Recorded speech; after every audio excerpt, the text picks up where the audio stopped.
Content d'être avec vous. Je vous invite à garder le texte de la Bible qu'on a lu sous les yeux, dans Galates au chapitre 1. La version de la Bible que je vais lire, c'est la version à la colombe et qu'on a essayé de mettre dans le livret, mais c'est vrai que quand on scanne le QR code du livret, ça met une autre version automatiquement, il faut cocher quelque chose, c'est un peu compliqué. On arrangera ça pour une prochaine fois. Mais je vous encourage en tout cas à avoir une Bible sous les yeux, à avoir le passage ouvert sous les yeux, parce que je vais faire référence à ce passage et c'est le but de notre temps de prédication, c'est de mieux comprendre ce que Dieu nous a révélé dans sa parole et c'est ça qu'on veut faire ensemble maintenant. Je vais prier. Avant d'aller plus loin, on a besoin de l'aide de Dieu, n'est-ce pas, pour comprendre sa parole. Alors prions ensemble.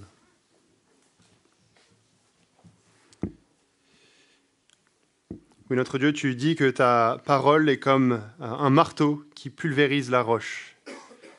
Et on te prie, notre Dieu, que ta parole ait cet effet en nous ce matin, qu'elle ait un impact dans notre cœur par ton esprit. Que l'on voit briller la beauté de l'Évangile, la suffisance de l'Évangile, la grandeur de Jésus. Et on prie ça pour chacun de nous, qu'on soit enfant, qu'on soit adulte, qu'on soit nouveau dans la foi, qu'on soit à l'extérieur de la foi. Pour chacun de nous, qu'on puisse apprendre un peu plus sur Jésus. Et c'est en son nom qu'on prie. Amen. Alors comment vivre dans la liberté et dans la joie de se savoir aimé par Dieu ? Comment vivre dans la liberté, dans la joie de se savoir aimé par Dieu ? On a commencé la semaine dernière une série de prédications dans la lettre aux Galates. On a fait le début du chapitre 1 la semaine dernière. Et cette lettre a été écrite par Paul pour nous donner la liberté et le repos. Je ne sais pas comment vous vous sentez alors que vous êtes ici parmi nous ce matin. Peut-être que vous avez dans votre tête la longue liste de choses que vous avez à faire en rentrant chez vous. La longue liste de choses que vous avez à faire cette semaine. Peut-être que vous avez dans votre tête des choses qui vous pèsent émotionnellement. Peut-être que vous avez dans votre tête des situations difficiles que vous avez à gérer cette semaine. Peut-être que vous avez dans votre tête des craintes par rapport à l'avenir. Cette lettre aux Galates nous offre la liberté et le repos. La liberté et le repos de nous savoir acceptés et aimés par Dieu. On a vu la semaine dernière le début de cette lettre, on avait vu à quel point c'est grave de passer à un autre évangile. C'est se priver de la bonne nouvelle, c'est se priver du salut, il n'y a pas d'autre évangile.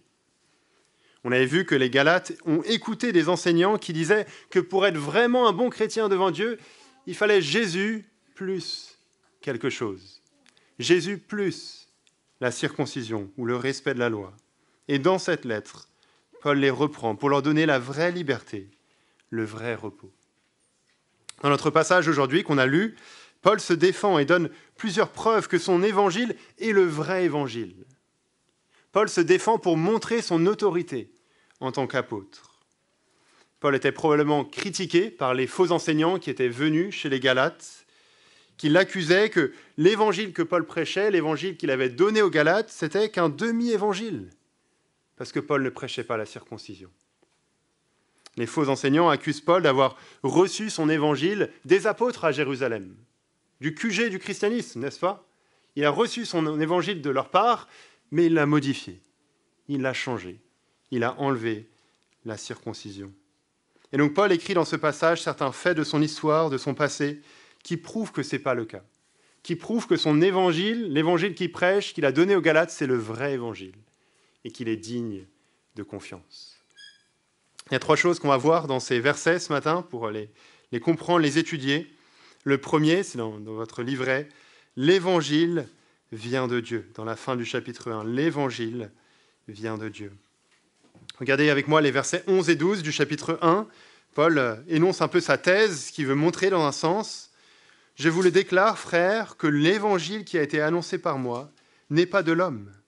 Car moi-même, je ne l'ai ni reçu ni appris d'un homme, mais par une révélation de Jésus-Christ. » Paul veut montrer que son évangile vient de Dieu. Son évangile ne vient pas de lui-même. Ce n'est pas quelque chose qu'il aurait inventé. Et il ne vient pas des hommes.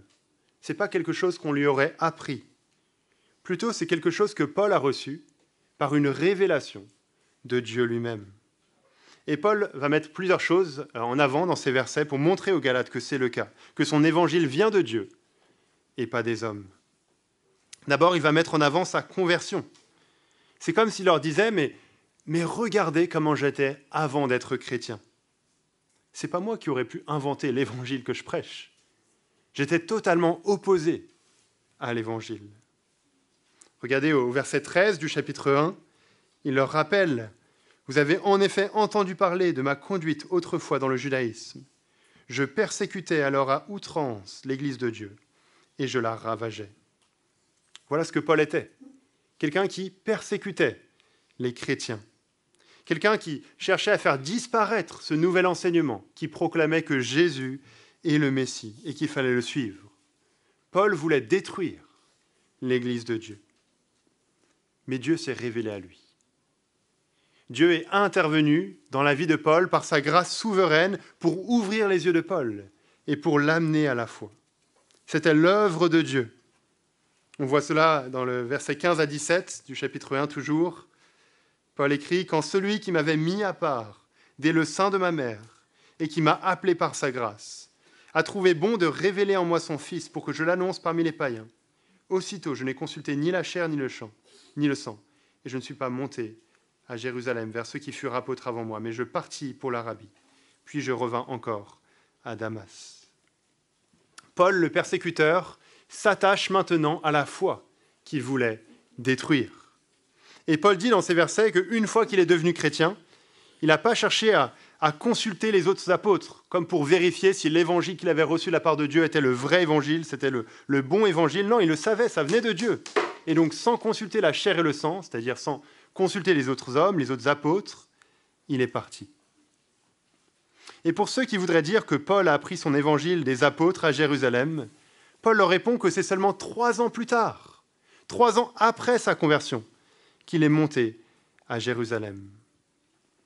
Et Paul n'a pas été à Jérusalem pour obtenir un diplôme de l'IBJ, l'Institut biblique de Jérusalem, pour apprendre le vrai évangile, la vraie théologie chrétienne et obtenir un diplôme et pouvoir prêcher ensuite.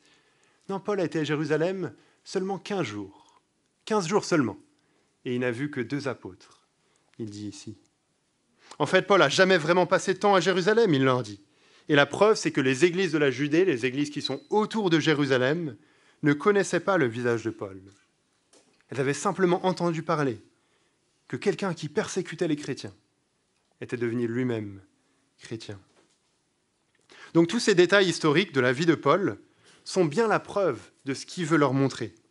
Il a reçu son évangile de Dieu directement, pas des hommes, pas des apôtres à Jérusalem. C'est faux d'accuser Paul d'avoir reçu son évangile de la part des apôtres pour l'avoir modifié ensuite. L'évangile de Paul n'est pas un demi-évangile. C'est le vrai évangile. C'est l'évangile de Dieu. Et donc en rejetant l'évangile de Paul, on rejette l'évangile de Dieu. Ce que Paul a enseigné, il l'a fait comme un fidèle porte-parole de Dieu en tant qu'apôtre. Et ça vaut pour nous aussi aujourd'hui. Les enseignements que nous avons de la part de Paul ne sont pas des enseignements que Paul aurait inventés de lui-même dans ses lettres, mais c'est ce que Paul a écrit sous l'inspiration de l'Esprit pour parler de la part de Dieu. Ce que nous avons dans la Bible, que Paul a mis par écrit, ce n'est pas la théologie de Paul, la pensée de Paul, mais c'est la pensée de Dieu. C'est ce que Dieu a voulu nous communiquer. Et donc ça devrait mettre en garde ceux qui voudraient remettre en question ce que Paul a écrit sur certains sujets.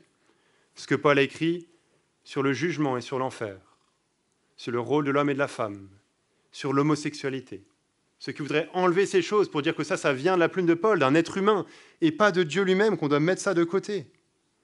Non, ce n'est pas l'enseignement de Paul, c'est l'enseignement de Dieu. Et si on rejette cet enseignement, on rejette Dieu lui-même. L'évangile de Paul vient de Dieu. Et puisque cet évangile vient de Dieu, alors il est digne de confiance.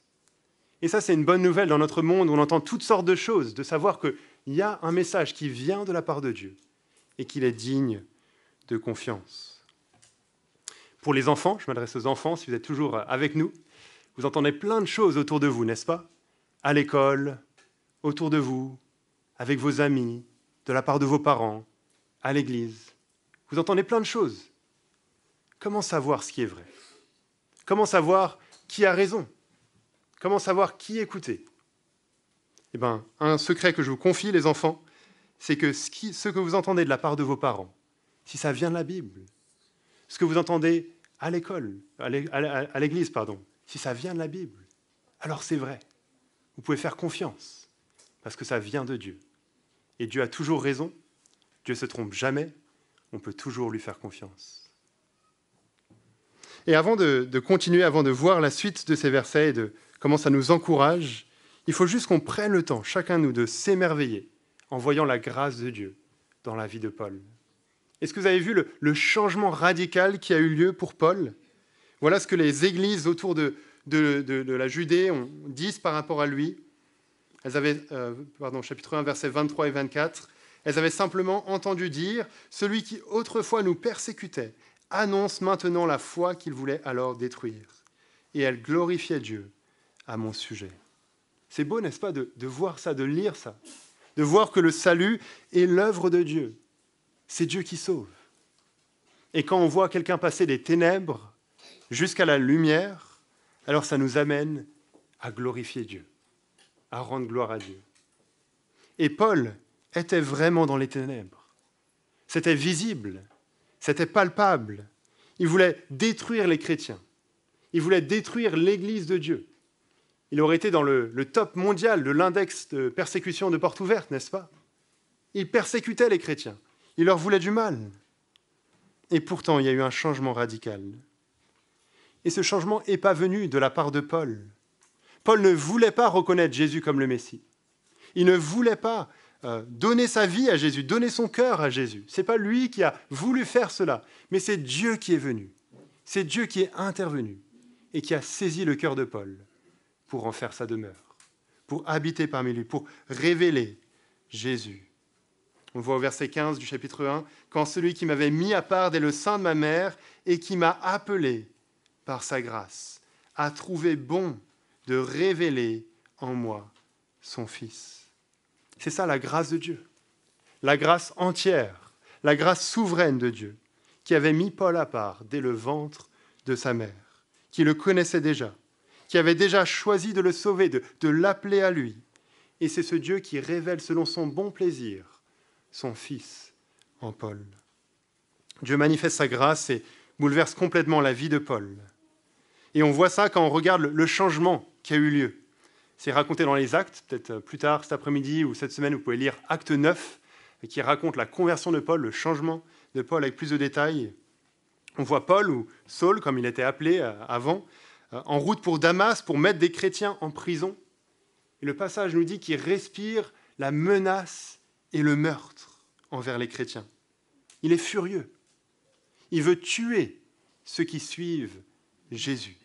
Il est contre Jésus de toutes ses forces. Avec chaque battement de son cœur, il veut s'opposer à tout ce qui fait référence à Jésus. Il est en route pour Damas, et là, boum, le Seigneur se révèle à Paul. Il tombe par terre. Il est face contre terre devant celui qu'il persécutait.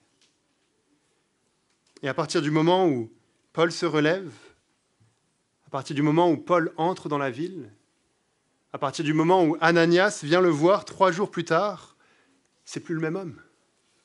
C'est une nouvelle personne. Celui qui était contre Jésus est maintenant pour Jésus. Avec chaque battement de son cœur, il va vouloir proclamer la bonne nouvelle que Jésus est le Messie. C'est ça la grâce de Dieu en action. La grâce de Dieu qui sauve. Et cette grâce de Dieu, c'est la même pour chacun de nous en tant que chrétiens. Peu importe ce qu'on voit en apparence, peu importe qu'on soit chrétien depuis que l'on est enfant, peu importe qu'on soit chrétien depuis quelques années, peu importe qu'on ne se souvienne pas du tout du moment où on est devenu chrétien, peu importe qu'on ait eu un changement radical comme Paul ou que ça a été progressif au fil des années, pour chacun de nous, si on regarde dans les coulisses, c'est la même grâce qui nous a sauvés. On était dans les mêmes ténèbres, même si peut-être en apparence notre vie avait l'air moins dramatique que celle de Paul. On était pécheurs, on était morts dans nos péchés. On était loin de Dieu. Et boum, Dieu a révélé son Fils en nous. Dieu nous a ouvert les yeux pour nous faire voir la gravité de notre péché, notre condamnation devant lui et le salut qui se trouve en Jésus. Et donc, alors qu'on se regarde les uns les autres, alors qu'on interagit les uns avec les autres dans l'Église, on peut vraiment glorifier Dieu pour la grâce envers chacun de nous. L'Évangile vient de Dieu. Deuxièmement, dans ce passage, dans la suite, le début du chapitre 2, Paul continue sa défense pour montrer qu'il a le vrai Évangile, que son Évangile est digne de confiance. Et notre deuxième point, l'Évangile donne la liberté. L'Évangile donne la liberté. Paul raconte dans ces versets une autre visite à Jérusalem, 14 ans plus tard, donc bien après sa conversion, bien après le début de son ministère. Et lors de cette visite, il semblerait qu'un débat ait eu lieu. On apprend avec le verset 4 que des faux frères, c'est-à-dire des faux chrétiens, s'étaient glissés parmi les chrétiens pour les asservir, pour les priver de leur liberté. Et on apprend avec le verset 3 que ça s'est probablement manifesté autour de Tite, que Paul avait amené avec lui. Tite n'était pas juif, et donc il n'était pas circoncis, mais ses faux frères disaient probablement que Tite devait être circoncis pour faire vraiment partie du peuple de Dieu. Oui, c'est bien qu'il ait cru en Jésus, mais il faut aussi la circoncision. C'est probablement le même groupe que les faux enseignants dont on a parlé la semaine dernière, qui troublaient les Galates, qui voulaient leur dire qu'il faut Jésus plus la circoncision pour se savoir dans la joie, pour être dans la joie de se savoir aimé par Dieu. Et donc on a deux clans ici. On a d'un côté Paul, qui prêche que pour être sauvé, pour être en bonne relation avec Dieu, il faut Jésus, et puis c'est tout, comme on l'a vu la semaine dernière. Il ne faut pas ajouter la circoncision ou d'autres lois juives. Et de l'autre côté, on a ces faux enseignants qui disent qu'il faut croire en Jésus, mais qu'il faut aussi faire d'autres choses pour être vraiment compté parmi ceux que Dieu aime.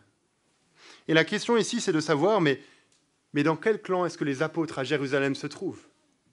Ceux qui ont vécu avec le Seigneur Jésus lui-même. Qui est-ce qu'ils vont choisir? Quel clan ils vont choisir? Quel évangile ils vont choisir? Dans ces versets, Paul montre que les autres apôtres sont de son côté. Quand Paul leur explose l'évangile qu'il prêche, qu'il savait être de Dieu, Jésus sans rien ajouter, Jésus sans ajouter la circoncision, sans aucune autre œuvre, les apôtres ne l'ont pas repris. Ils n'ont pas dit « Ah, mais Paul, il te manque quelque chose ». Au contraire, Paul dit qu'ils n'ont pas cherché à circoncire Tite.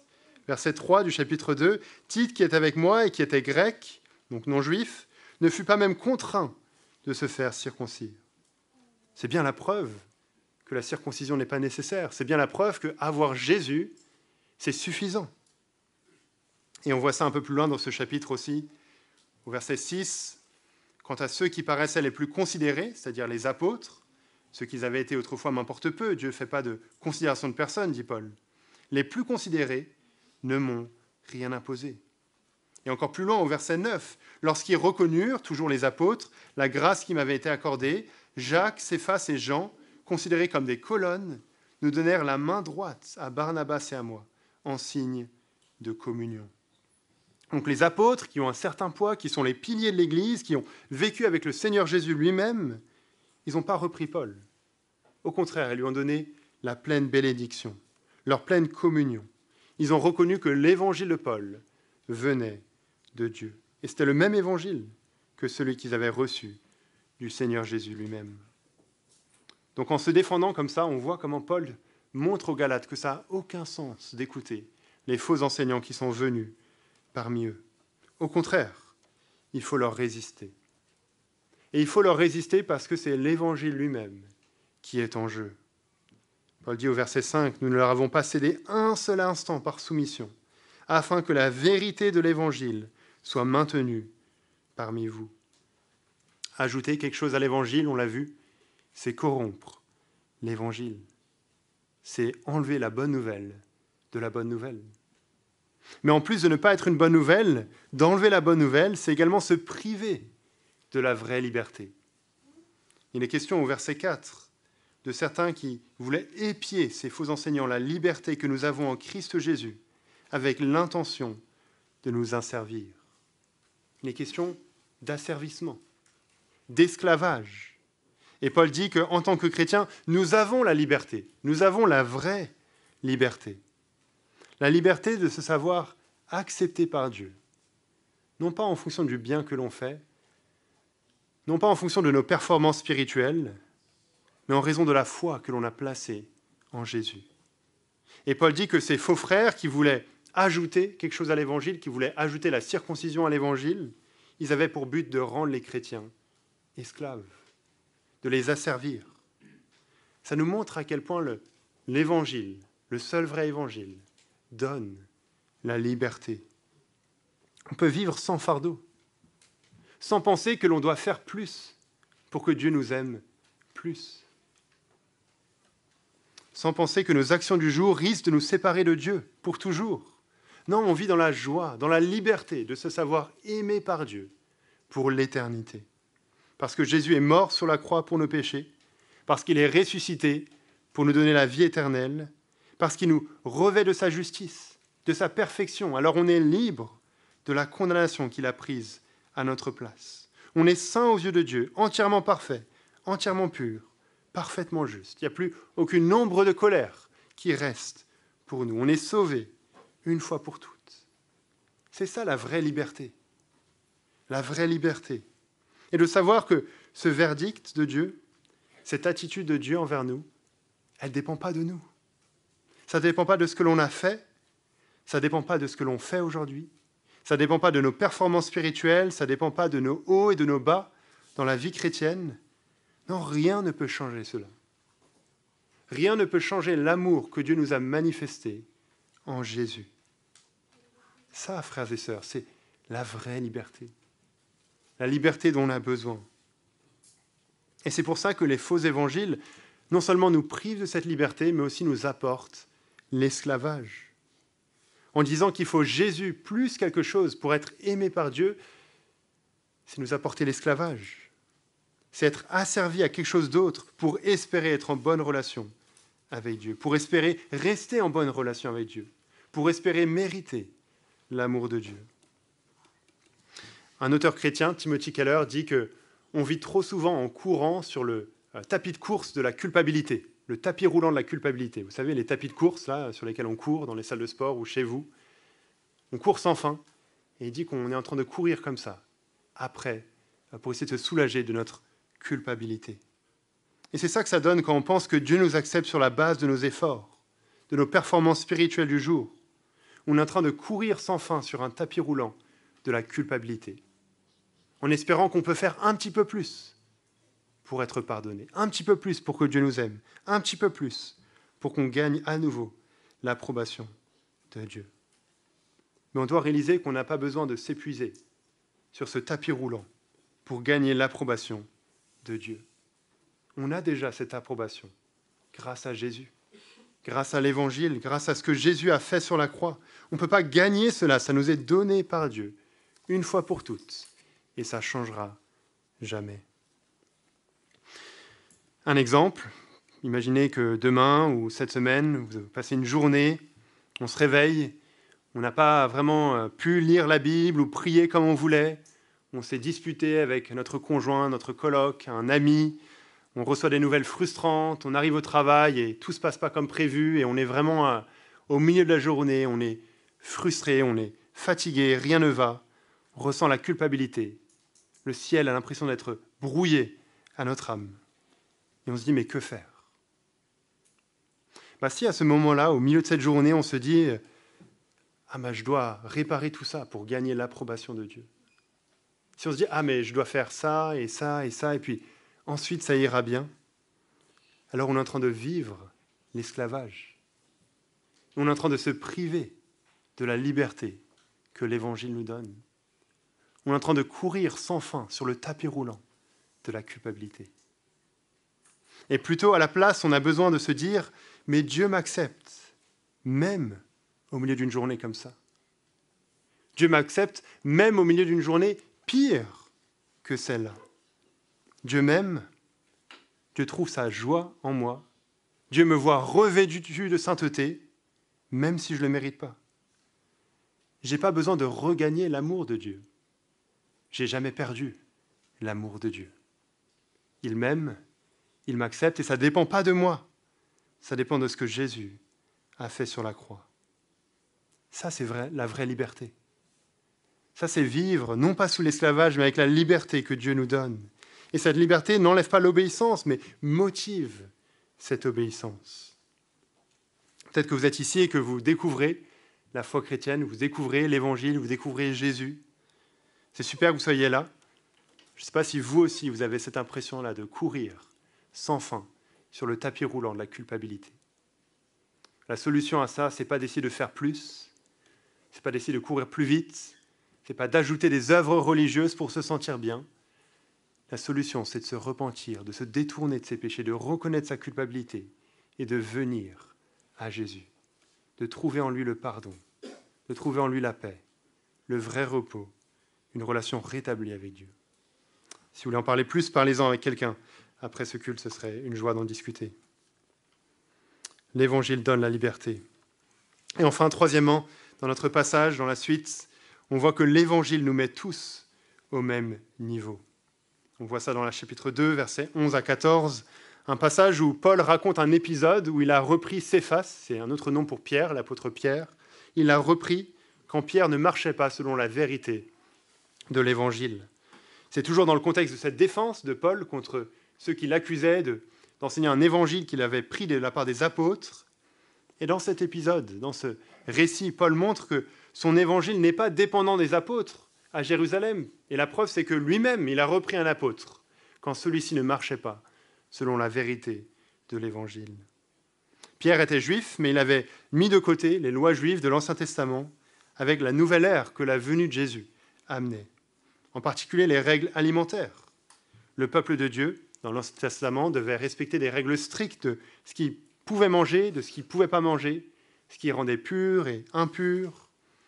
Et Pierre avait appris à mettre tout ça de côté. On voit ça dans Acte 10. Et il avait appris qu'il était permis de manger de tout avec tous, et que ces règles n'étaient plus d'actualité. C'était pour une période seulement. Et donc quand Pierre vient à Antioche, comme il est dit ici, il n'a aucun problème de manger avec des non-juifs, de manger avec des païens, ceux qui ne sont pas juifs. L'Évangile nous met tous au même niveau, donc il n'y a pas besoin de respecter ces règles. Et pourtant, on voit dans ce passage que Pierre va changer sa pratique. Il nous est dit que quand certaines personnes sont venues de l'entourage de Jacques, de l'apôtre Jacques, Pierre s'est esquivé et a arrêté de manger avec les non-juifs. Et il a entraîné beaucoup d'autres juifs à faire la même chose et à s'esquiver, à fuir les non-juifs, à se séparer. Pourquoi ? Est-ce que Pierre a changé d'avis ? Est-ce qu'il a réalisé que, non, en fait, non, il faut continuer à respecter ces choses, à respecter ces lois, c'est toujours d'actualité ? Là, on voit qu'il est question d'autre chose. Dans le chapitre 2, versets 12 et 13, voilà ce qu'il est écrit. « En effet, avant la venue de quelques personnes de chez Jacques, Pierre mangeait avec les païens. Mais après leur venue, il s'esquiva et se tint à l'écart. Pourquoi ? Par crainte des circoncis. » Et le verset 13, « Comme lui, les autres Juifs usèrent aussi de dissimulation, en sorte que Barnabas même fut entraîné par leur hypocrisie. » Pourquoi est-ce que Pierre a changé de position, de conduite ? Il est question de crainte des hommes. Il est question d'hypocrisie. Ce n'est pas que leurs convictions ont changé, mais c'est que la crainte des hommes est rentrée en jeu. Probablement pour ces Juifs qui sont venus de l'entourage de Jacques, le respect des lois juives, c'était encore très important. Et Pierre et les autres ne voulaient pas se faire mal voir. Et c'est pour ça que c'est de l'hypocrisie. Ils disaient d'un côté que, oui, l'Évangile nous met tous au même niveau. Peu importe qu'on soit juif ou non juif, on a tous accès au même Dieu par la foi en Jésus, le même amour de Dieu envers nous. Ils disaient, c'est pas Jésus plus quelque chose, c'est Jésus et puis c'est tout. Et pourtant, dans leur pratique, dans leur manière d'agir, ils contredisent cela. Ils agissent comme s'il y avait vraiment une distinction devant Dieu entre ceux qui sont juifs et ceux qui ne sont pas juifs. Comme si, pour être un bon chrétien, il fallait toujours respecter ces règles juives, comme si c'était toujours Jésus plus quelque chose.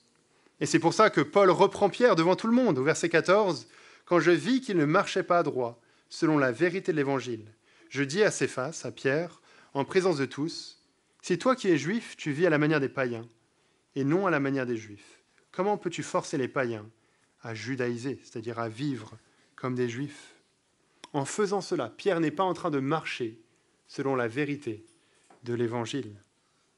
La vérité de l'Évangile est en jeu, tout comme on l'a vu au début du chapitre 2, au verset 5. Il s'agissait de la circoncision qui remettait en cause la vérité de l'Évangile. Peu importe ce dont il s'agit, circoncision, règle alimentaire ou autre chose, si on ajoute quelque chose, la vérité de l'Évangile est mise de côté. Le comportement de Pierre proclamait un faux message, un faux évangile, qu'il fallait devenir comme un juif pour faire vraiment partie du peuple de Dieu. Par son attitude, il forçait les non-juifs à se comporter comme des juifs pour être aimés par Dieu.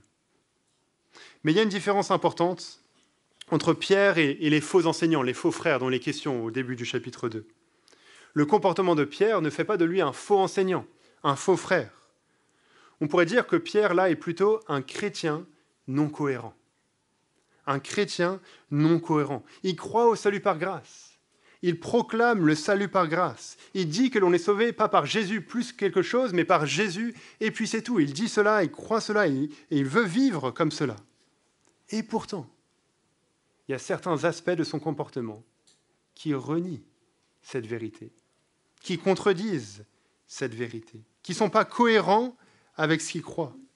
Dans certains domaines de sa vie, il se prive de la liberté de l'Évangile et il retourne sous l'esclavage. Et c'est important de voir ça par rapport à Pierre, parce que ça nous montre d'abord que ce n'est pas parce que l'on ne marche pas selon la vérité de l'Évangile dans certains domaines qu'on est nécessairement un faux enseignant ou un faux chrétien. Attention à ne pas aller trop vite, à déclarer quelqu'un anathème. On avait vu ça la semaine dernière, si quelqu'un prêche un faux évangile, qu'il soit anathème. On veut prendre ça au sérieux, bien évidemment, on veut dénoncer les faux évangiles, mais on doit réaliser qu'il est possible de proclamer, de croire au vrai évangile, de proclamer le vrai évangile, sans être cohérent dans tous les domaines avec ce que l'on croit. Et on va voir qu'on fait tous face à ce danger. Et ensuite, ça nous montre, cette attitude de Pierre, que tout le monde peut s'égarer. Même Pierre, l'apôtre, a dû être repris. Même Pierre est tombé dans l'hypocrisie. Il est retombé dans l'esclavage. Ça peut nous arriver à tous.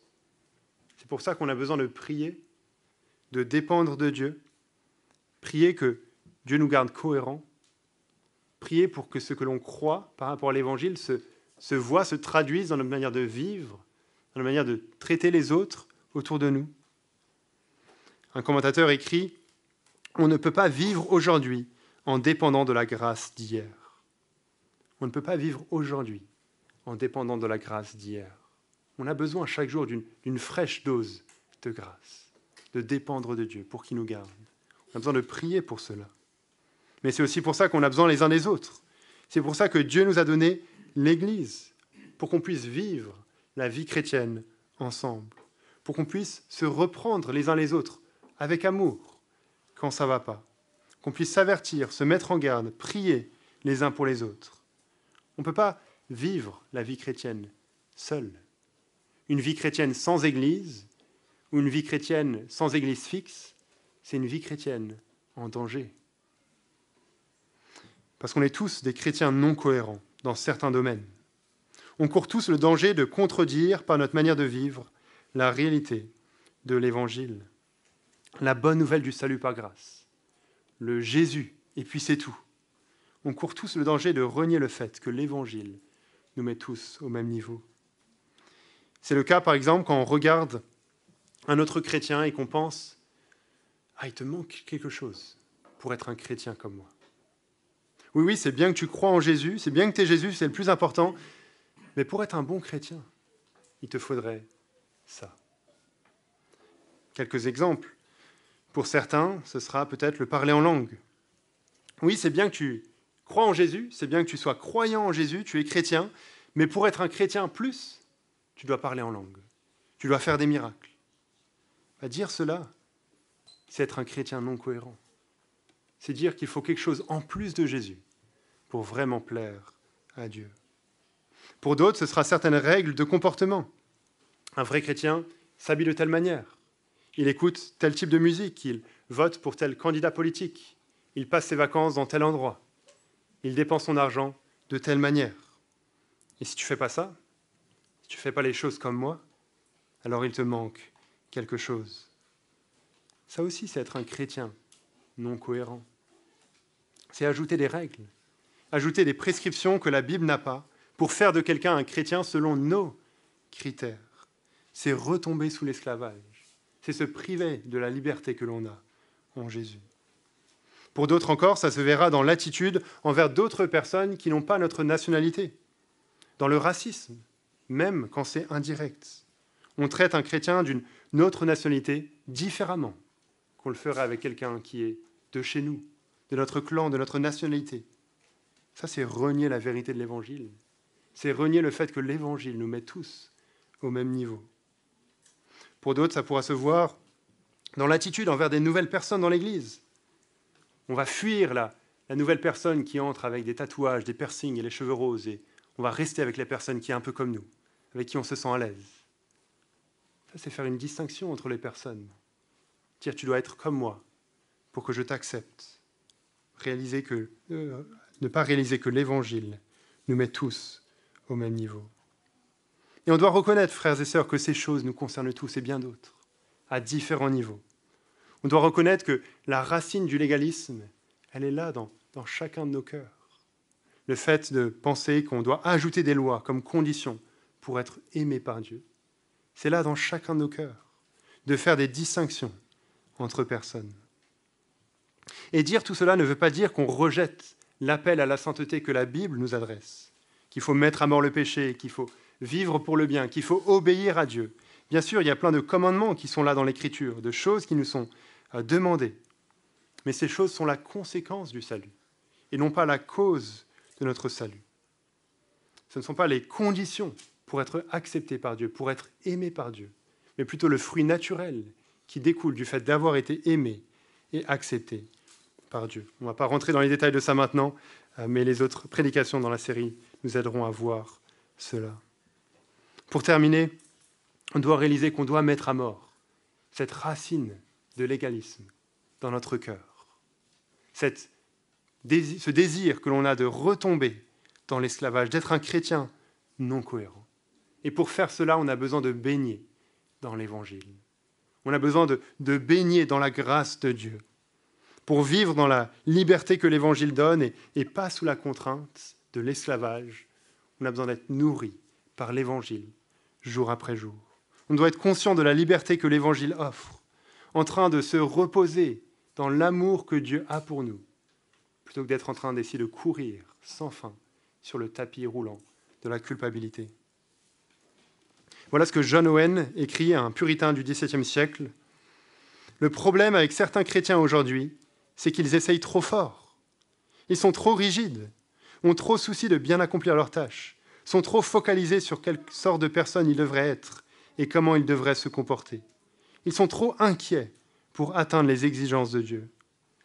Tout ce dont ils ont besoin est de se relaxer, de réaliser combien Dieu les aime et de se réjouir de toutes les bénédictions qu'il leur a données en Christ.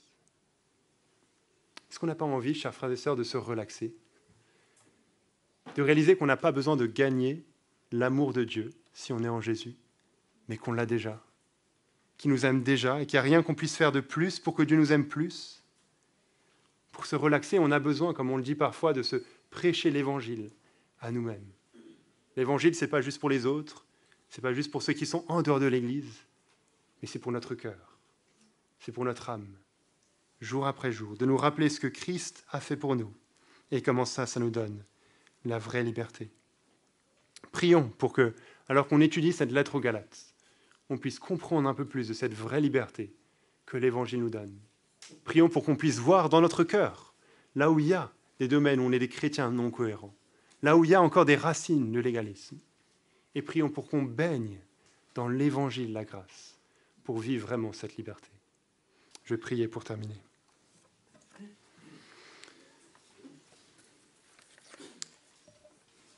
Notre Dieu, on te remercie parce qu'on n'a pas besoin de courir sans fin sur ce tapis roulant de la culpabilité.